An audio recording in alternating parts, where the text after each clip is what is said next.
मुझे बोलने को आमंत्रित किया है और अगर सदन, विशेषतः विपक्ष, मेरे वक्तव्य को सुनने का धैर्य रखे तो बहुत सारी चीजें उजागर हो सकती हैं। You are not India, for India is not corrupt. India believes in merit and not dynasty. And today of all the days, people like you need to remember what was told to the British: quit India, corruption quit India, dynasty quit India. Merit now finds place in India. अध्यक्ष महोदय, सबसे पहले आपकी पीठ पर, आपके आसन पर जिस प्रकार का आक्रामक बर्ताव आज देखा गया, उसका मैं खंडन करती हूं। पहली बार राष्ट्र के इतिहास में भारत मां की हत्या की बात की और कांग्रेस पार्टी यहां पर तालियां बजाती रही। जो भारत की हत्या की बात पर कांग्रेस पार्टी ने ताली पीटी आज इस सदन में, इस बात का संकेत पूरे देश को दिया कि मन में गद्दारी किसकी है। मैं आज हिंदुस्तानी होने के नाते कहती हूं, मणिपुर खंडित नहीं है, विभाजित नहीं है, मेरे देश का अंग है। मैं इनसे पूछती हूं, इन्हीं के अलायंस के एक सदस्य बैठे हैं जिन्होंने तमिलनाडु में कहा कि भारत का मतलब मात्र उत्तर भारत। अगर हिम्मत हो राहुल गांधी में तो आकर भारत के ऊपर इस प्रकार का कटाक्ष करने वाले डीएमके के अपने साथी का खंडन करके बताएं। कांग्रेस पार्टी के एक नेता ने कश्मीर में रेफरेंडम की बात की। अगर हिम्मत है गांधी खानदान में तो इस सदन में और इस देश को बताए कि कश्मीर को देश से हटाने की साजिश में कांग्रेस के उस नेता का वक्तव्य क्यों है। You are not India because you define corruption in India. You are not India because you define incompetence. You are not India. एक मिनट, माननीय सदस्य, ये तरीका ठीक नहीं है। सदन में नारेबाजी करना तरीका ठीक नहीं है। प्लीज माननीय सदस्य बैठिए, उनको अपनी बात कहने दीजिए। आपने अपनी बात कही है, यह तरीका ठीक नहीं है। नो गलत तरीका है आपका, नो गलत तरीका है आपका। स्मृति जी,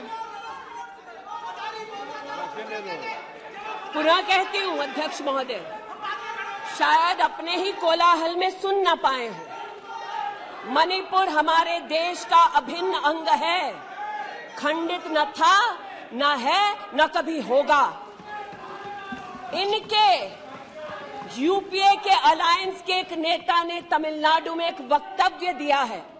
पुनः कहती हूं कि भारत का मतलब मात्र उत्तर भारत। मैं आज गांधी खानदान से, कांग्रेस पार्टी से पूछना चाहती हूं, क्या भारत केवल उत्तर भारत है? अगर दम है तो अपने पार्टनर को मुंह तोड़ जवाब दे, अगर हिंदुस्तान में आस्था रखते हैं। कांग्रेस के एक नेता ने, अध्यक्ष महोदय, कोर्ट में जाकर वक्तव्य दे दिया कि कश्मीर में रेफरेंडम की तलाशना चाहिए संभावना। मैं आज कांग्रेस पार्टी से पूछना चाहती हूं, क्या उनके आदेश अनुसार ये वक्तव्य कि कश्मीर का खंडन हो, भारत विभाजित हो, क्या ये कांग्रेस के नेतृत्व के आदेश के अनुसार है? अध्यक्ष महोदय, पुनः कहती हूं, हमारे राष्ट्र के संसदीय इतिहास में आज तक भारत मां की हत्या की बात करने वाले कभी भी बैठकर मेज नहीं थपथपाते, कांग्रेसियों ने बैठकर मां की हत्या के लिए मेज थपथपाई है। ये बात करते हैं इंसाफ की, ये चेहरा धूमिल है, ये चेहरा धूमिल है।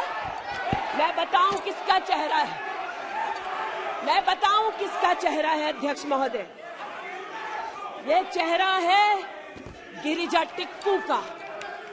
सुन लीजिए पंडितों की दास्तान आप भी। गिरिजा टिक्कू का यह चित्र है।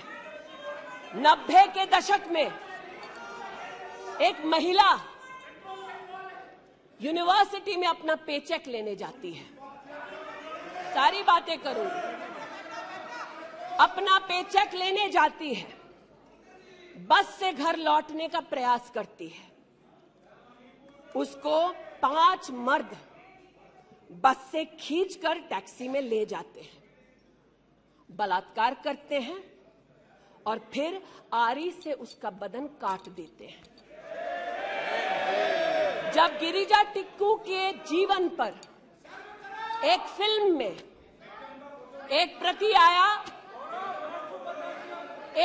आया, मैं आज कहना चाहती हूं कि कांग्रेस के कुछ प्रवक्ताओं ने उसको प्रोपेगेंडा कहा। सरला भट्ट,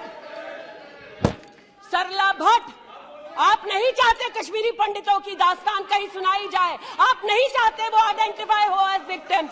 सरला भट्ट मेडिकल स्टाफ थी।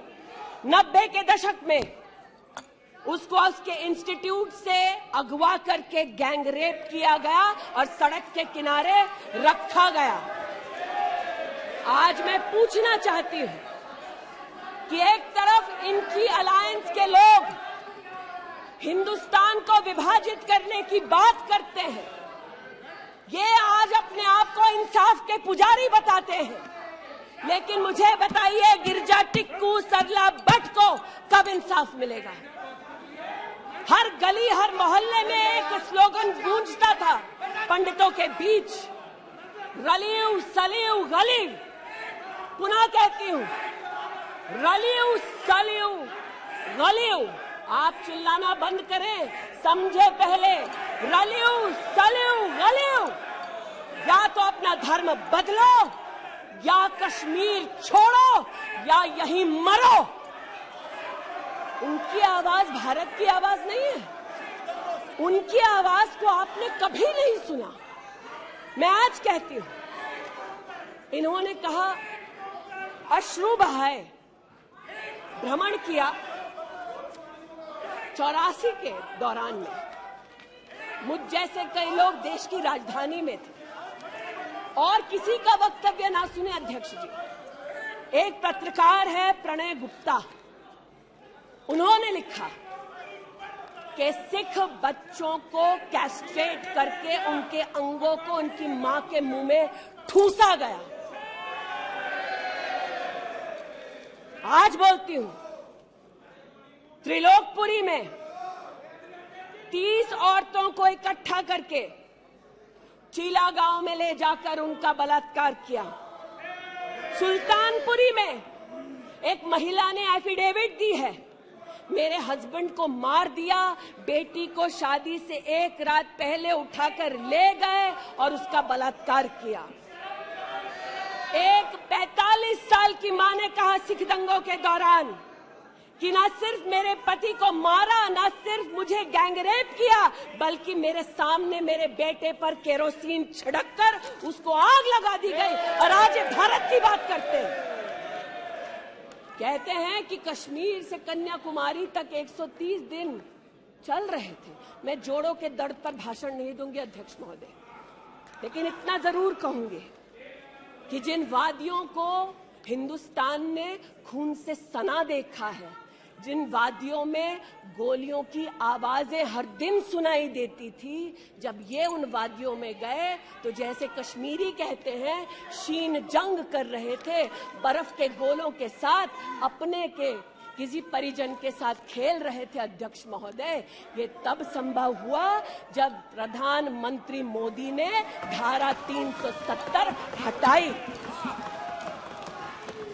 आज इस सदन में उल्लेख हुआ है कि ये गए हैं, I have been to Manipur, you might have not been. आज इस सदन में उल्लेख हुआ है कि ये यात्रा में गए और यात्रा में क्या आश्वासन दिया कि अगर इनका बस चले तो धारा 370 ये पुनः स्थापित कर दे। धारा 370 की वजह से कश्मीर की बेटियों को दहेज के लिए अगर प्रताड़ित किया जाता था तो वहां की बेटियों के पास कानून का सहारा नहीं था, क्योंकि इन्होंने धारा 370 लगाई। कश्मीर में अगर बेटियां प्रदेश के बाहर ब्याही जाती थी तो उनके पैतृक संपत्ति पर उनका अधिकार समाप्त हो जाता था, क्योंकि इन्होंने धारा 370 लगाई। कश्मीर में अगर 14 साल से कम उम्र की बच्ची का 18 साल से कम उम्र की बच्ची का ब्याह रचा दिया जाता था तो उसे कानून का संरक्षण नहीं मिलता था, क्योंकि इन्होंने धारा 370 लगाई। आज जो भग गए हैं सदन से उनसे कहना चाहती हूं कि इस देश में न धारा 370 लौटेगी।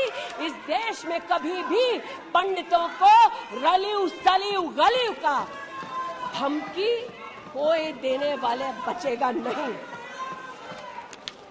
आज कई यहां पर बहनें उपस्थित हैं जो वहां से अपनी आक्रोश को और राहुल जी के प्रति समर्थन को व्यक्त कर रही हैं। 84 के दंगों का विवरण सुनकर, गिरिजा टिक्कू का विवरण सुनकर, और मैंने स्वयं अध्यक्ष जी मणिपुर के मुख्यमंत्री से बात कर त्वरित रूप से वहां पर लोग पकड़े जाएं, न सिर्फ इसका वहां पर निवेदन किया बल्कि वो लोग पकड़े गए। सीबीआई की इंक्वायरी जारी है। लेकिन जो आज यहां बैठे हैं, मैंने उनसे पूछना चाहती हूं, जो चले गए, उन्होंने कहा वो राजस्थान गए हैं। और राजस्थान में क्या हुआ महोदय? गिरिजा टिक्कू को तो 90 के दशक में आरी से काट दिया गया था। भीलवाड़ा में 14 साल की लड़की के साथ सामूहिक बलात्कार होता है। इस सदन से 2 महिला एमपीज उस परिवार से मिलती हैं। बच्ची जब जिंदा थी गैंगरेप के बाद महोदय, उसे काटा जाता है, फिर उसे भट्टी में डाल दिया जाता है। ये इन महिला सांसदों का वक्तव्य है कि जिस बच्ची को 14 साल की उम्र में जब जीवित थी गैंगरेप के बाद भीलवाड़ा राजस्थान में काटा गया, जलाने के लिए फेंका गया, उसका मात्र एक हाथ भट्टी के बाहर छूट गया था। मैं आज पूछना चाहती हूं अध्यक्ष महोदय, ये आज जो जोर जोर से चिल्ला रहे हैं, न्याय की गुहार इन्होंने तब नहीं लगाई जब 60 साल की एक महिला का पश्चिम बंगाल में उसकी नाती के सामने गैंगरेप हुआ। कोर्ट में केस लंबित है, इनका दिल नहीं दहला और पूछ रहे थे कि मणिपुर के बारे में, आप नॉर्थ ईस्ट के बारे में नहीं जानते। जिन्होंने प्रस्तावना की उनसे कहती हूँ, नल्ली का मैसेकर हुआ, 5 मिनट के लिए कांग्रेस की एक नेत्री गई, लेकिन इनका क्या रुख था तब? 2012 में तरुण गोगोई जी ने स्वयं वक्तव्य दिया है कि दंगे हो रहे हैं, लेकिन कांग्रेस की केंद्र की सरकार ना ट्रूप्स दे रही है, ना इंटेलिजेंस दे रही है। कोकराझार की बात करते हैं कि मेरा वक्तव्य नहीं है, तब के कांग्रेस के मुख्यमंत्री तरुण गोगोई का वक्तव्य है। कोकराझार में हिंसा होती है, धुबड़ी में 3-3 महीने कर्फ्यू रहता है। आज महोदय जो लोकतंत्र की दुहाई दे चुके हैं, हम बार बार इस सदन में इस सदन में बार बार इमरजेंसी की गाथा को याद करते हैं। इस सदन में हम लोग बार बार उन नेताओं को, उन सामाजिक संस्थाओं को, उन मीडिया के बंधुओं को, उनकी प्रिंटिंग प्रेस कैसे जबरन बंद कर गई उसको, इस पर विस्तृत चर्चा होती है। लेकिन इमरजेंसी के कालखंड में साधारण महिला का इन्होंने, कांग्रेस पार्टी ने क्या हश्र किया। स्नेहलता रेड्डी की आज बात करना जरूरी है। बेंगलुरु की जेल में बंद किया गया और इसलिए बंद किया गया क्योंकि वो सोशलिस्ट थी, भाजपाई नहीं थी, सोशलिस्ट थी। और जब बंद किया 2 मई 1976 को, तब उन्होंने अपनी प्रिजनर्स डायरी में लिखा, और मैं कोट कर रही हूं, जो पब्लिकली अवेलेबल है। As a woman comes in, she is stripped naked in front of everyone else. When a human being is sentenced, is the punishment not enough? Must the human body be degraded and humiliated? ये स्नेहलता रेड्डी के शब्द हैं, जो उन्होंने emergency के कालखंड में jail में लिखे, अपनी अचीवमेंट्स को बताते हुए। जून 6, 1974 में स्नेहलता रेड्डी लिखती है that at least I have achieved something here. I have stopped the horrible beatings the women prisoners used to get. ये कांग्रेस का इतिहास है और ये भारत की बात करते हैं। अस्थमा की पेशेंट थी ये महिला, जेपी जी को तो डायलिसिस ना करने दिया, अस्थमा की इस पेशेंट को दवा नहीं लेने दी। वो 2 बार एस्थमेटिक कोमा में गई और एस्थमेटिक कोमा में जाते जाते जब उनकी हालत बिगड़ी तो पैरोल पर उनको 15 जनवरी 77 में छोड़ा। चार्जशीट में इस औरत का नाम नहीं था और 5 दिन बाद उनका देहांत हो गया। इनका इतिहास खून से सना है और जिनकी हत्या हुई आज वो इनको कटघरे में नहीं ला सकते, इसलिए आज इस सदन में मैं उनका नाम ले रही हूं, उनके बारे में बोल रही हूं। चाहते हैं कि मणिपुर पे चर्चा हो,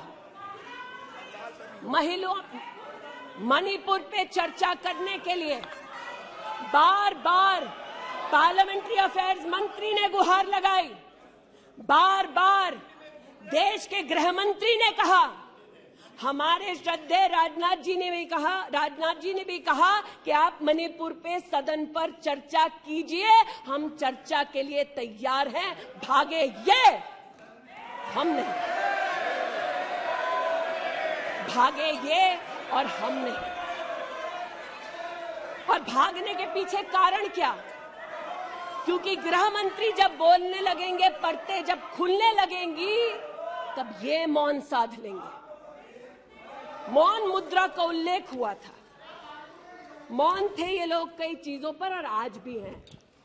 अध्यक्ष महोदय, मेरे हाथ में केपीएमजी की एक रिपोर्ट है जो इनके कार्यकाल से संबंधित है, जो कहता है कि करप्शन की वजह से यूपीए की कार्यकाल में हमारे देश की जीडीपी की ग्रोथ को 9% का नेगेटिव इंपैक्ट होगा। ये अंतर्राष्ट्रीय एजेंसीज बोल रही थी, लेकिन ये चुप थे, आज भी चुप हैं। जो लोग जीरो लॉस थियरी सिखाते थे, आज उसी कांग्रेस के एक नेता को कोयला घोटाले के लिए सजा हुई है और वो चुप है। लेकिन चुप और बहुत सारी चीजों में रहे महोदय। 2005-06 में यूपीए की सरकार को यह ज्ञात हो गया था कि खुले में शौच करने की वजह से महिलाओं का बलात्कार हो रहा है। 2005-06 में इनको पता था, ये सरकारी सर्वे में ज्ञात हुआ है, लेकिन ये चुप थे। 2010 में वर्ल्ड बैंक की रिपोर्ट ने कहा, इनकी तब सरकार थी, कि स्वच्छता न होने की वजह से देश की जीडीपी पर 6.4 का नेगेटिव इंपैक्ट है। ये चुप रहे। महिला का बलात्कार खुले में शौच में हो रहा था, इनको पता था, ये चुप रहे। 2014 तक देश में केवल 39% आबादी को इन्होंने टॉयलेट की व्यवस्था सुनिश्चित करके दी। 2019 तक 100% कवरेज हुआ। 110 मिलियन टॉयलेट। ये हंसते हैं इस पे अध्यक्ष जी। शायद इनको पता नहीं है कि एक महिला के लिए दिन की शुरुआत में शौच के लिए बाहर जाना या सूर्यास्त का इंतजार करना, शौच के लिए बाहर जाना और वहां उसका शारीरिक शोषण होना, बलात्कार होना, ये कितनी बड़ी सामाजिक और क्रिमिनल चुनौती है, इस बात से इनको कोई सरोकार नहीं, इसलिए उपहास का विषय बनाते हैं। आज मुझे ये कहते हुए शर्मिंदगी है कि मैं यहां पर कह रही हूं कि खुले में शौच करने वक्त औरत का बलात्कार होता है, ये उपहास उड़ा रहे हैं और महिला उपहास उड़ा रही है। शायद यही लक्षण है कांग्रेस मिथ अलायंस के कि औरत का बलात्कार हो तो ये हंसे, भारत मां की हत्या की बात हो तो ये यहां पर तालियां पीटे। ये कांग्रेस का लक्षण है। इनकी प्रस्तावना के वक्त ये कहा गया कि हम बात करेंगे मात्र एक व्यक्ति से, हम किसी मंत्री से बात नहीं करेंगे, क्योंकि मंत्रियों की कार्यशैली पर इनको चर्चा नहीं करनी। और शायद सच भी है, इनका अपना अनुभव है कि इनके यहां पावर का केंद्र बिंदु एक था। यहां पर फर्क यह है कि हम सब कलेक्टिव रिस्पॉन्सिबिलिटी के भागीदार हैं। इसलिए आज जब गजेंद्र शेखावत जी के मंत्रालय की ओर से टॉयलेट की व्यवस्था होती है तो मैं एक महिला सांसद और नागरिक के नाते इनका भी उतना ही अभिनंदन करती हूं जितना कि प्रधानमंत्री जी का। जल जीवन मिशन महोदय, हमारे देश में जब इनकी सरकार थी तो मात्र 3 करोड़ परिवारों तक नलके से पानी पहुंचता था। अब 2019 का आंकड़ा कहता है कि आपने तब तक 9.5 करोड़ तक पानी पहुंचाया और अब लगभग 19 करोड़ 40 लाख और 12 करोड़ 40 लाख तक आपका पानी नलके से पहुंच चुका है। लेकिन इनको इससे भी सरोकार नहीं कि अगर टॉयलेट बना, महिलाओं का शोषण कम हुआ, देश की साधारण महिला का सम्मान बढ़ा, तो इनसे इनका कोई सरोकार नहीं। स्पष्ट है, गरीब के घर में नल से जल पहुंचा तो कांग्रेस का उसका कोई सरोकार नहीं। ये स्पष्ट है और सही है। हमारा सरोकार है, देश हमारा है, सेवा हमारी है। आज ये उत्तेजित है कि मैं इस सदन में मंत्रिमंडल के अपने कई सहयोगी साथियों का वर्णन करती हूं। एक ऐसी महिला मंत्री का वर्णन कर रही हूं जो वर्तमान में नहीं है। जनधन के माध्यम से 23 करोड़ महिलाओं का बैंक का खाता खुला। ये इनके लिए कोई मान्यता नहीं रखता, ये मुझे स्वीकार है, ये हमारे लिए अहम है। मुद्रा के माध्यम से 40 करोड़ लोगों को जो जीवन में कभी व्यवसाय नहीं कर पाते थे, जिनके पास कांग्रेस की पर्सनल डायलिंग मशीन नहीं थी, उनको मुद्रा का लोन मिला। 27 करोड़ लोन महिलाओं को दिए गए महिलाओं को अपना व्यवसाय शुरू करने के लिए 23 लाख करोड़ रुपया सैंक्शन किया गया मुद्रा के माध्यम से। इनका उससे कोई सरोकार नहीं। 8 करोड़ नौजवान हमारे राष्ट्र के इतिहास में फर्स्ट टाइम एंटरप्रेन्योर्स बने। इनका उससे कोई सरोकार नहीं। 1,80,000 अकाउंट्स में स्टैंड अप इंडिया का 40,000 करोड़ का पैसा दिया गया। 80% महिलाएं। एक मिनट प्लीज, क्या तरीका है? वह अपनी बात कह रही है, तथ्यों के आधार पर कह रही है। आपको खंडन करना है तो आप बोलना, जब तथ्यों के आधार पर करना। गलत बात ये। नो गलत। माननीय मंत्री जी,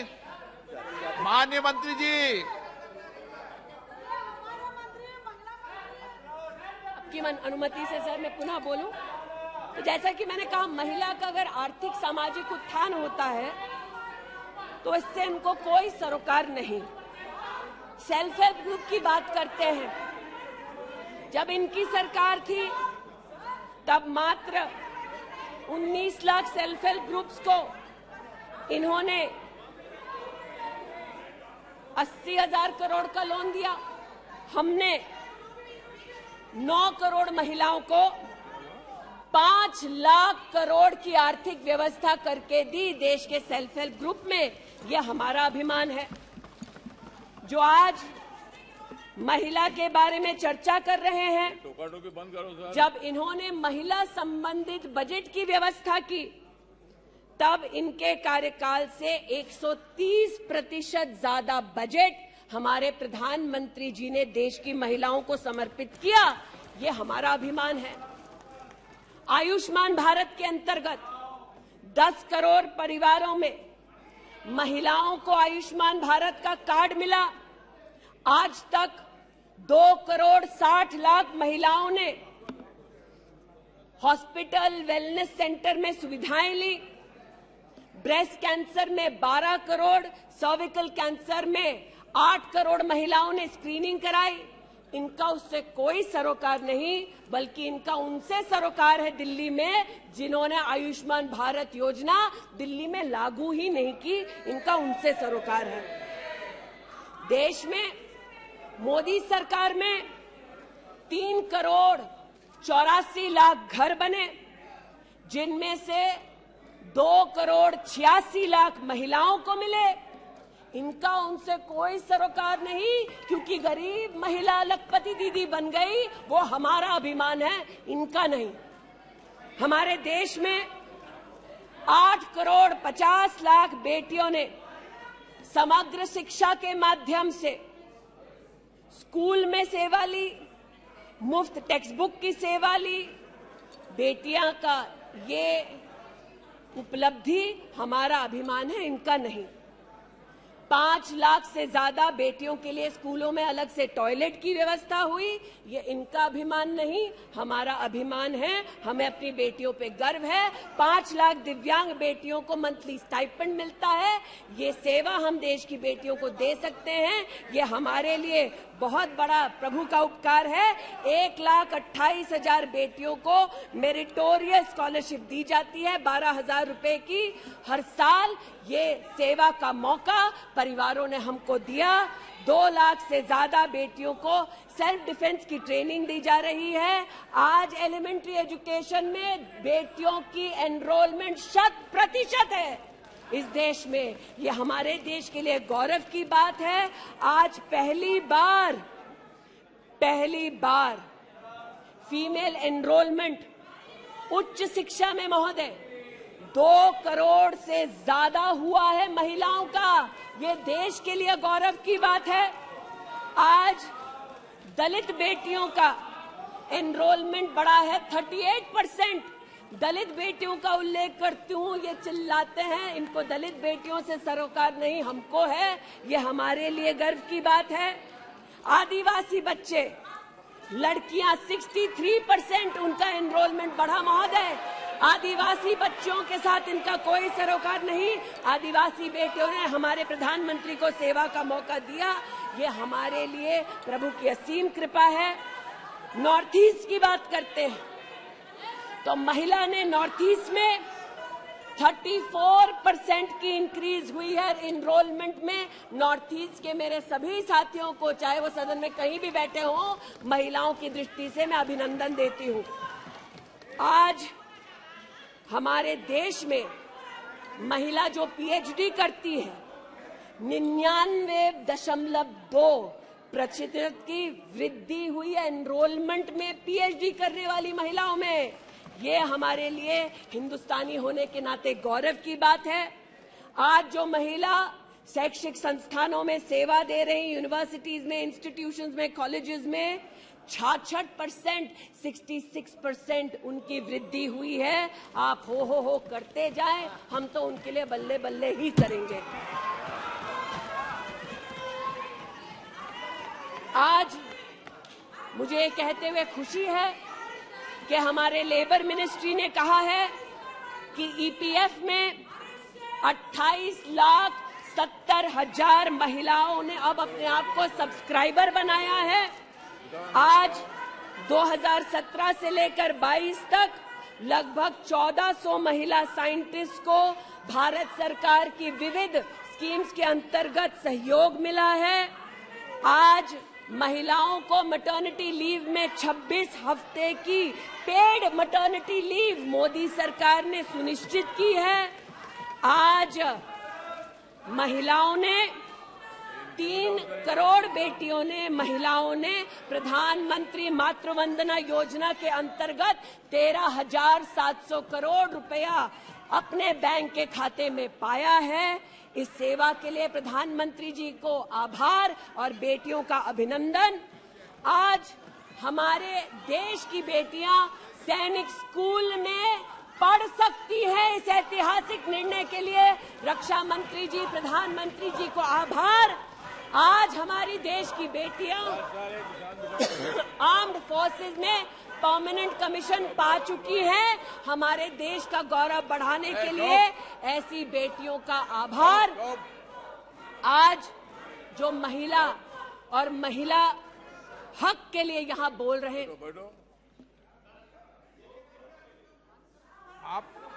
आप विषय पे बोल रही हैं और अविश्वास प्रस्ताव पे सब विषय पर बोल सकते हैं। ये तरीका अच्छा है क्या? बोलिए माननीय। वो भी शायद मजबूर हैं, उनको भी रिमोट से डायरेक्शन आया है। इतना ही कहना चाहती हूं कि आज एक तरफ हमारी बेटियों ने सैनिक स्कूल में, आर्म्ड फोर्सेस में अपने प्रतिभा के आधार पर देश का गौरव बढ़ाया है। दूसरी ओर बिना किसी पुरुष सहयोगी के हिंदुस्तान के इतिहास में पहली बार 4,313 मुस्लिम बहनें अकेली हज के लिए गईं और सुरक्षित हिंदुस्तान लौटी।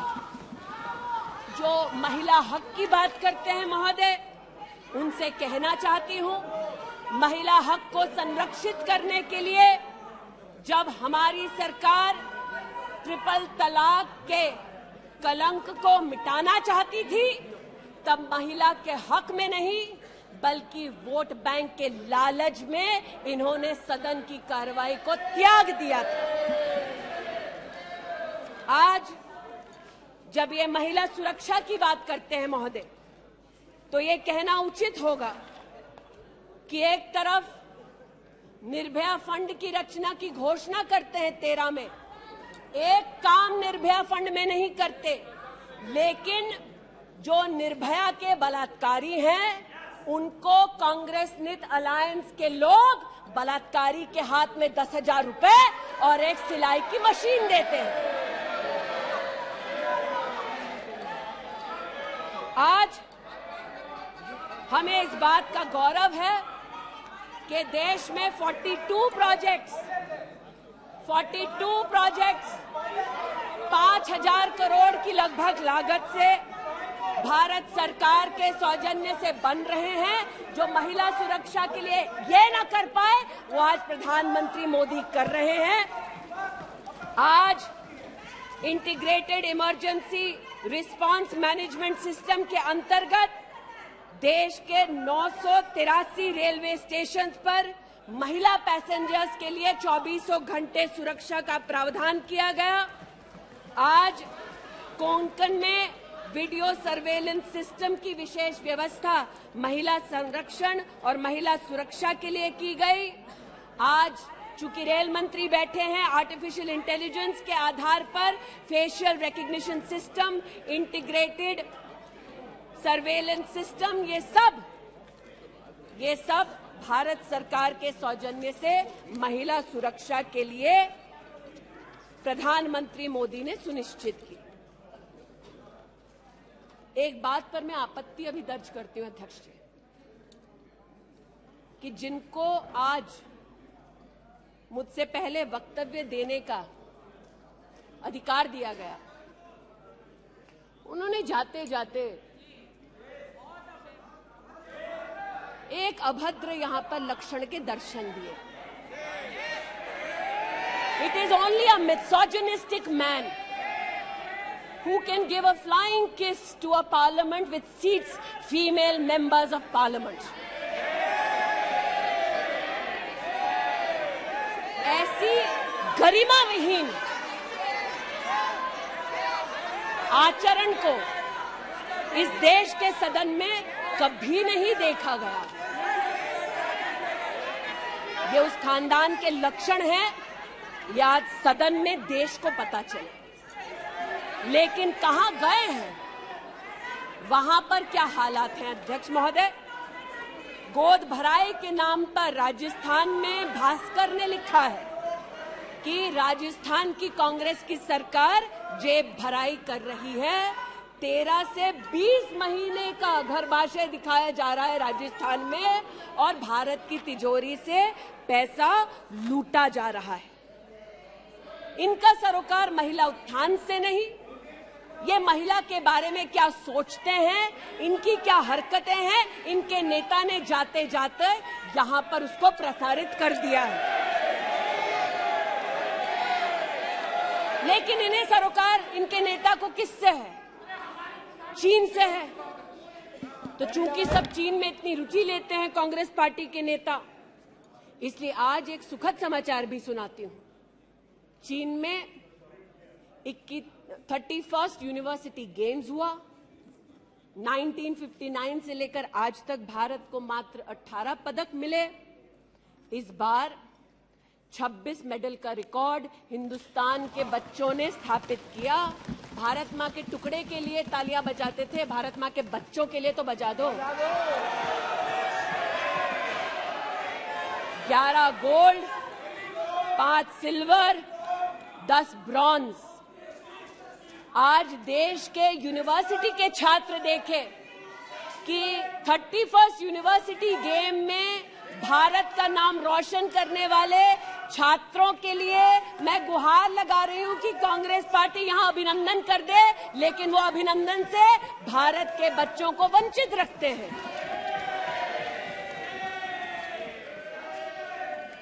बात अभिनंदन की निकली तो एक वो भी थे जिन्होंने आसमान चीरा और दुश्मन को मुंहतोड़ जवाब दिया।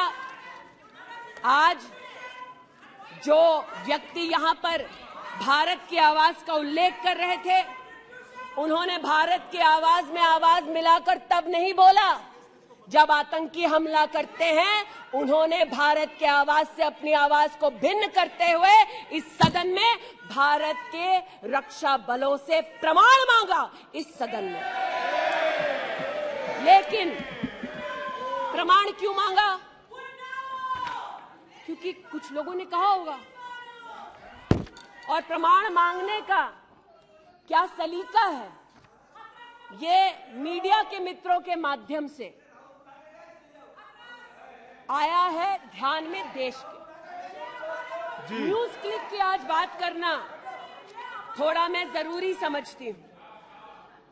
न्यूज क्लिक, नेवल सिंघम कुछ पत्रकारों को हिंदुस्तान में लिखते हैं कि किस प्रकार से हिंदुस्तान के खिलाफ न्यूज सर्कुलेट होनी चाहिए, कैसे चाइना के समर्थन में अलग अलग आर्टिकल लिखने चाहिए और इसे एक बार छपवा दो तो ट्राई कॉन्टिनेंटल पब्लिकेशन इसको इकट्ठा करके फिर काम आगे बढ़ाएगा।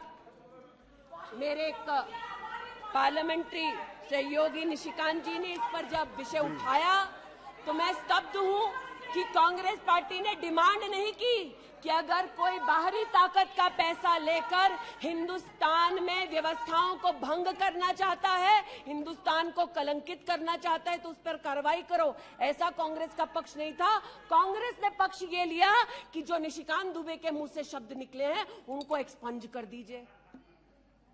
लेकिन ये जो ट्राई कॉन्टिनेंटल पब्लिकेशन है महोदय, जिसके बारे में ना आप ईडी को माने, न्यूयॉर्क टाइम्स को माने, वो ट्राई कॉन्टिनेंटल पब्लिकेशन के जो मुख्य रिसर्चर हैं उनके वक्तव्य को कांग्रेस पार्टी अपने ऑफिशियल फेसबुक पर क्यों डालती है, ये मैं पूछना चाहती हूं।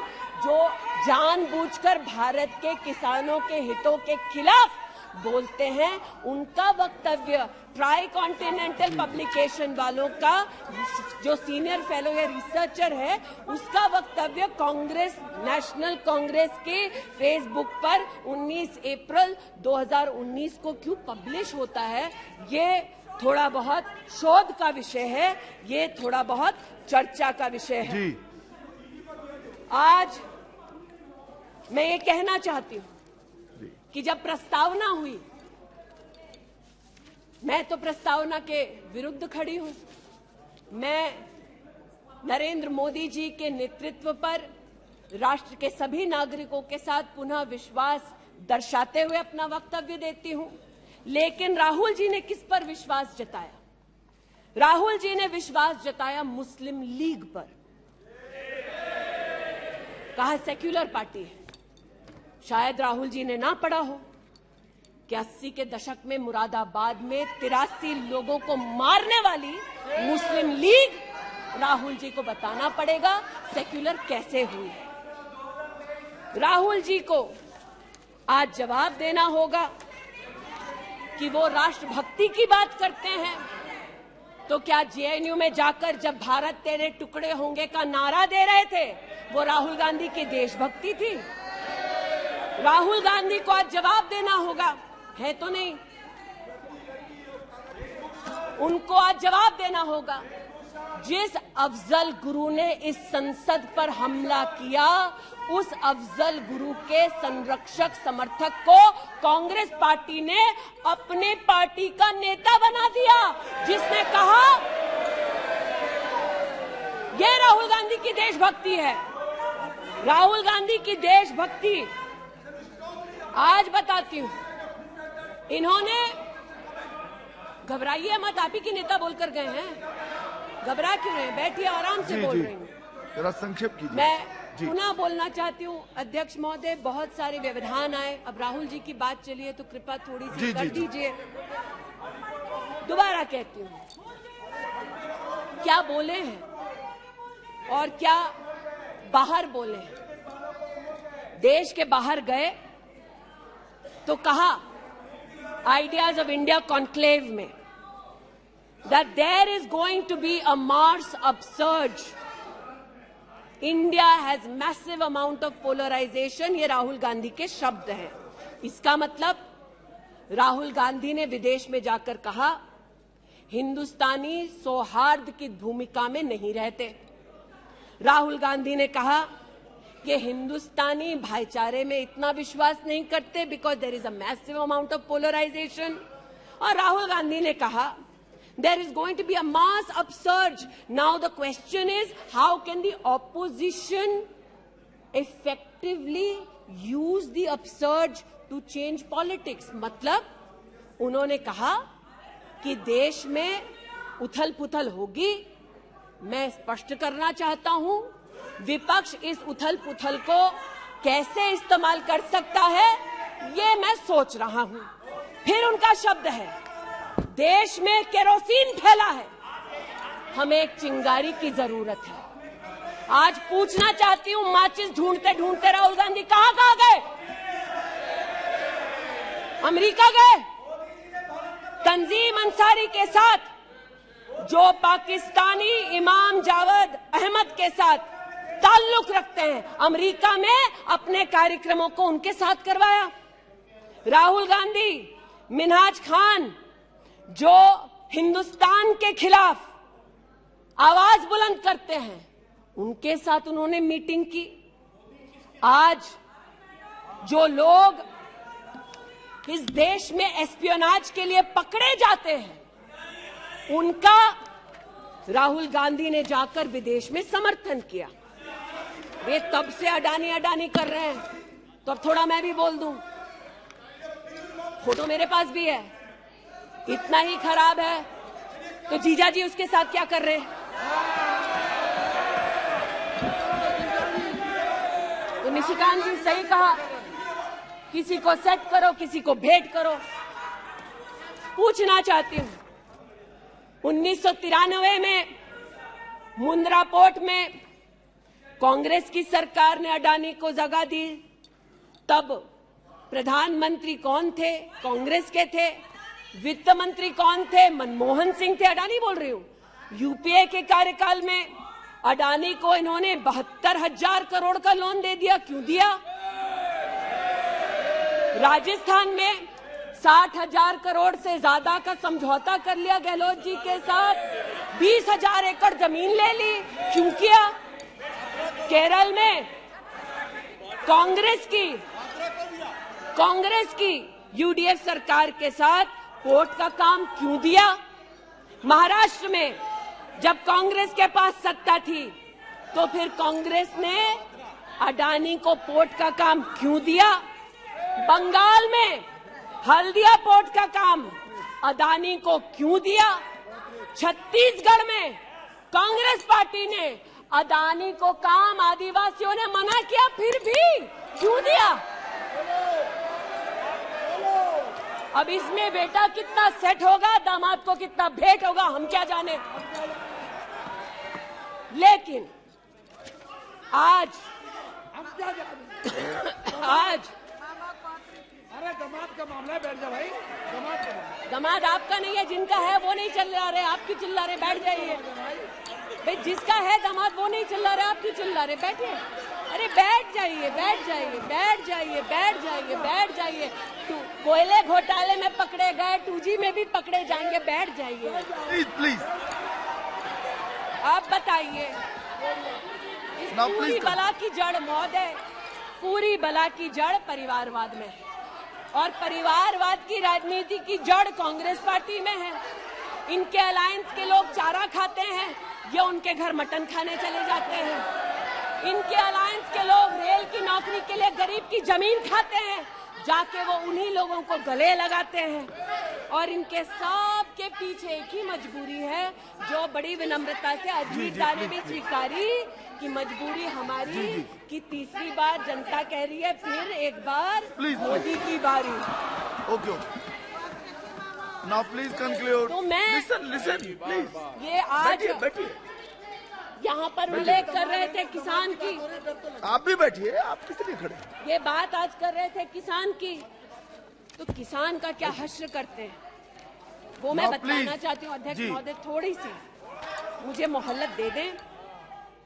ये मैं कहना चाहती हूँ उस क्षेत्र की बात जिसकी मैं प्रतिनिधि हूँ, जहाँ पर बैठिए प्लीज, बैठिए दलित प्लीज मांग कर रहे थे विद्यालय की। 1982 में किसानों ने 4 बीघा 2 बिस्वा जमीन इंटर कॉलेज के लिए दी, और अमेठी में धोखे से किसानों की ये जमीन हड़पने वाले फाउंडेशन का नाम गांधी खानदान है। 2016 में राहुल जी दौरे में गए तिलोई, वहाँ पर लोगों ने कहा 200 छात्रों ने सुनिए कि जमीन वापस कर दो, हमारे लिए कॉलेज की व्यवस्था करो। इन्होंने अपने अलायंस पार्टनर के साथ उन छात्रों को जेल भगा दिया। 17 में जेल भगाया।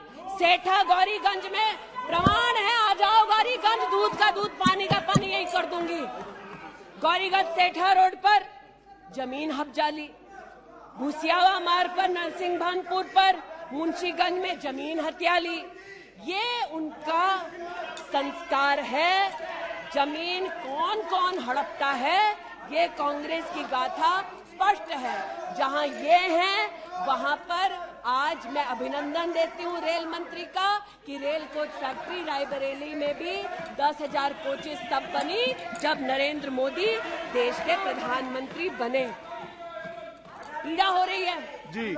मैं बस इतना बताना चाहती हूँ कि आज जो किसानों का दम भरते हैं, बालियान साहब शायद यहाँ नहीं है, मैं अमेठी के किसानों की ओर से विशेष बालियान साहब आपको नतमस्तक होकर आभार व्यक्त करती हूँ। राष्ट्र के इतिहास में पहली बार अमेठी में खाद की रैक उतरी जब मोदी आए। इन्होंने न खाद दी, गौरीगंज में किसानों पर लाठीचार्ज करते थे, राजनाथ जी इसके साक्षी हैं। इन्होंने 80% लोगों के पास अमेठी में जहां 5 दशक इन्होंने राज किया, 80% लोगों को शौचालय नहीं दिया, 60% लोगों के घर में बिजली नहीं दी। और ये आज लोकतंत्र की बात करते हैं, अपनी प्रतिभा की बात करते हैं। आज मैं आभार व्यक्त करती हूँ, अमेठी का पहला सैनिक स्कूल मोदी जी ने दिया, 7.5 लाख लोगों को मुफ्त अनाज मोदी जी दे रहे हैं। अमेठी का आज पहला मेडिकल कॉलेज जिसके नाम से इस खानदान ने जमीन हड़प ली थी, वो नरेंद्र मोदी ने दिलवाई। आज